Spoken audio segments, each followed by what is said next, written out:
Oh, now we're recording.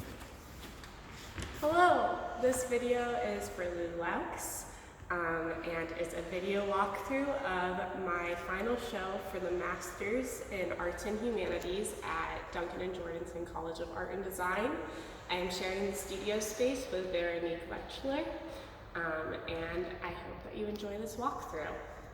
So as you come in, Veronique's work pieces are all in ceramics and are inspired by all that nature can provide. Whereas my work pieces are more about how humans and nature can find a balance in our ecosystems. So if you come and look at this first piece of mine, it is a laser cut piece showing an aerial footage of what Dundee, the city which I've been living in for the last year, looks like.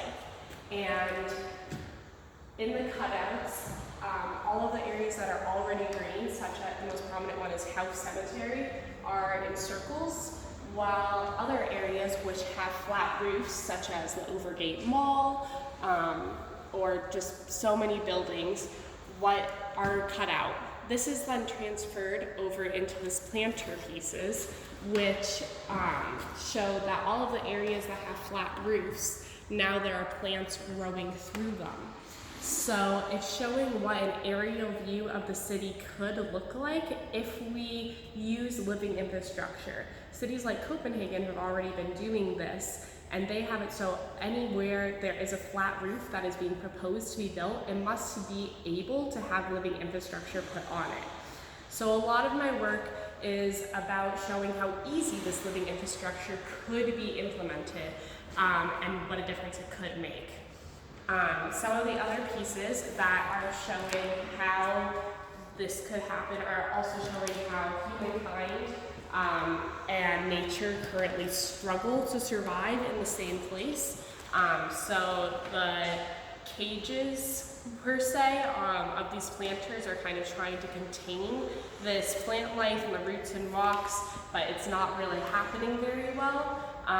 Whereas when you turn, the big masterpiece of my part of this show is the proposal for what a living wall could look like, where these cages have now been turned on their sides and are supporting plant life instead of trying to contain it. This work spawned out of many conversations that I had with architects, such as my brother-in-law, Brandon Blinsky, where one of the reasons that a lot of people don't want to have living infrastructure is because they're afraid of what could happen if the roots ended up taking down a building. So that's one of the reasons why people don't like having living walls, is because they're just so hard to maintain.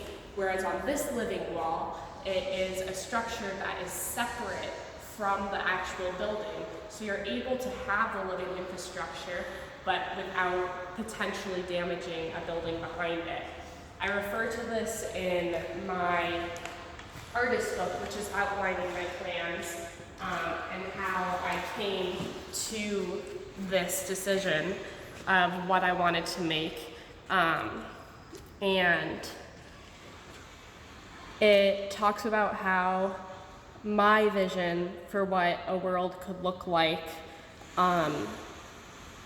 if we decided to balance nature and humankind, and how it's already happening so many places that are just being neglected, and how we could do it safely. But one of my favorite parts of this book, other than how it outlines what's happening already at my journey to creating living infrastructure, is that it has the proposals that I have for working with bureaucracy inside of it. So the last couple pages of the book, which I will flip to, are talking about how if we provide nature with a skeleton, then we'll be able to we can live in cohabitation. And there are people such as Ian McHarg, whose famous book Design with Nature, as well as Roger Green, who wrote The Green City. And he talks a lot about how we need to design with nature. And then my other big inspiration for these pieces was Alistair McIntosh, who wrote Soil and Soul, and talks a lot about how we can go back to older ways of how we used to live with the natural environment, and put those pieces in modern day ways of life. Thank you so much for watching my video walkthrough of my master's show. I hope that you enjoyed it, and I hope that you are doing well.